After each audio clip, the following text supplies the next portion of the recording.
rationnel et cartésien, il peut résoudre n'importe quelle énigme, les yeux fermés.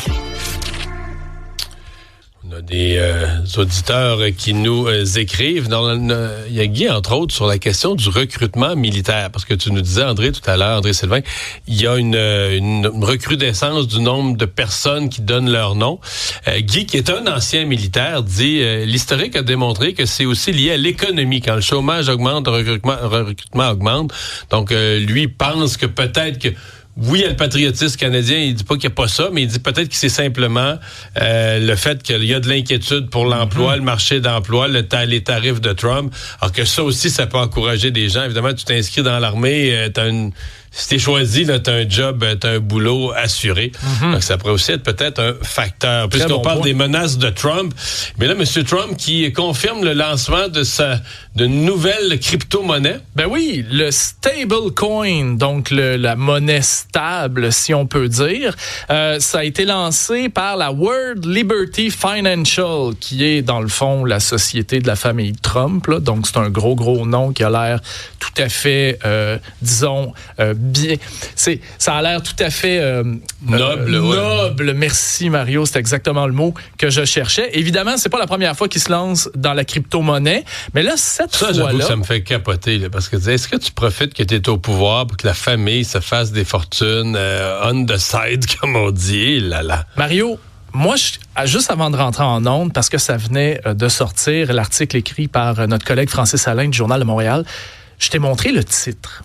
Et là, je continue de lire l'article et, attention, cette crypto-monnaie-là sera garantie à 100% par des bons du Trésor américain à court terme. Ça change complètement la notion de crypto-monnaie. Là. Ça devient adossé à un actif qui, lui, est gouvernemental et public.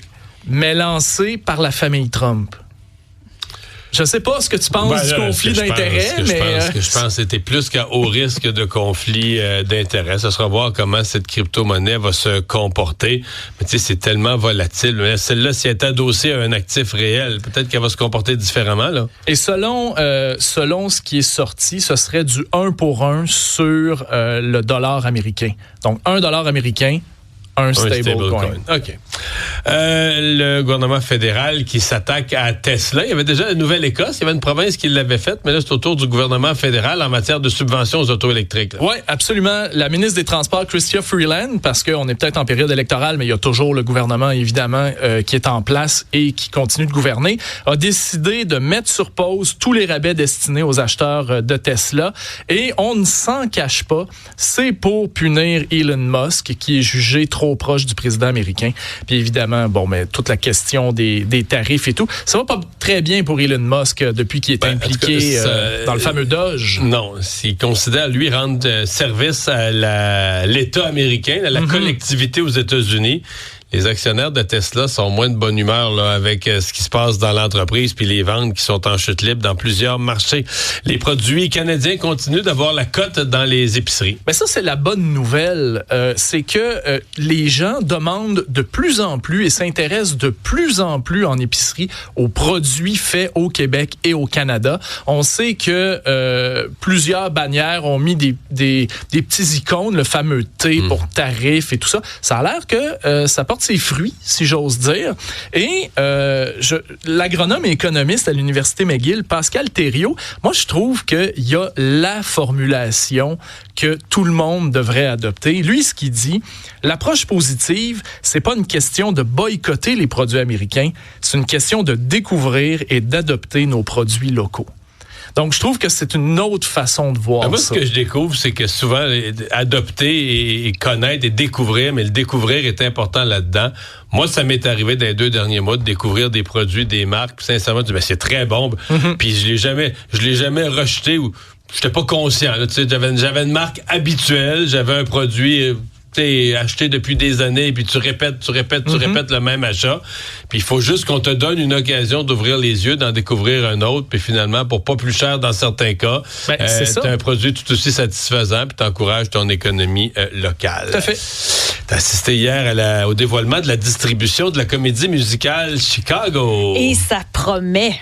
It's just a noisy hall where there's a nightly brawl and all that. 20 ans après la première production francophone, c'est Véronique Dicker et Tara C. McLeod qui reprennent leur rôle de Velma et Roxy Hart. On le savait déjà, Mélissa Bédard aussi. Mais là, on a dévoilé le restant de la programmation hier. Donc, Michael Girard, l'humoriste Nive, on l'oublie, mais il a été auteur, compositeur, interprète. Il a déjà fait du théâtre. Il joue de la guitare aussi. Donc, ça, je le savais pas. Moi, j'ai vu là hier. Je me disais, qu'est-ce qu'il fait là, Nive? Ben oui, Promis amour, dans le fond, avant l'humour. Et Brian O'Day aussi font partie de la programmation. Alors, pour les gars, Brian O'Day est un abonné des comédies musicales. Bon. Un naturel. Là. Vraiment. Alors, vous allez les entendre, Nive et Brian. C'est rentré dans la légende. C'est quelque chose qui a toujours été présent, autant en comédie musicale, le film. Ça a toujours été dans ma tête. Broadway, c'est Chicago. C'est ce spectacle-là. Tu sais, Bob Fosse, quand il a fait la mise en scène de la première version de Chicago, il a réussi à faire un style qui est maintenant enseigné. 30 000 billets vendus avant même le dévoilement de la production. C'est incroyable. À partir du 21 juin. C'est pour cet été, là. Oui, 21 juin, Espace Saint-Denis, ensuite Québec et Gatineau. Il y a la météo. Météo, veux-tu savoir la vérité? Tu nous as dit qu'il allait y avoir une journée pas si pire dans la semaine, c'est demain.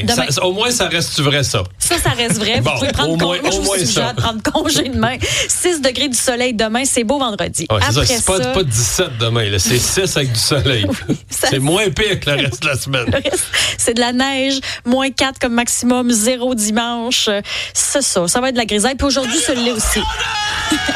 Bon. C'est 5 degrés aujourd'hui, mélange de précipitations. T'as réveillé Jacques Gourde, il manquait rien que ça.